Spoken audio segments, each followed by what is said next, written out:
ಚಾಲಕನ ನಿಯಂತ್ರಣ ತಪ್ಪಿ ಸಾರಿಗೆ ಸಂಸ್ಥೆ ಬಸ್ ಪಲ್ಟಿ. ಅದೃಷ್ಟವಶಾತ್ ತಪ್ಪಿದಂತಹ ಭಾರೀ ಅನಾಹುತ.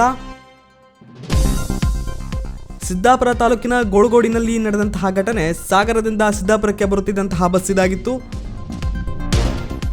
ಶಾಲಾ ವಿದ್ಯಾರ್ಥಿಗಳನ್ನು ತುಂಬಿಕೊಂಡು ಹೋಗುತ್ತಿದ್ದ ಬಸ್ ಚಾಲಕನ ನಿಯಂತ್ರಣ ತಪ್ಪಿ ಪಲ್ಟಿಯಾಗಿದೆ. 3 ಜನರಿಗೆ ಗಂಭೀರ ಗಾಯವಾಗಿದ್ದು, ಗಾಯಾಳುಗಳಿಗೆ ಸಿದ್ದಾಪುರದ ಸರ್ಕಾರಿ ಆಸ್ಪತ್ರೆಯಲ್ಲಿ ಚಿಕಿತ್ಸೆಗೆ ದಾಖಲಿಸಲಾಗಿದೆ.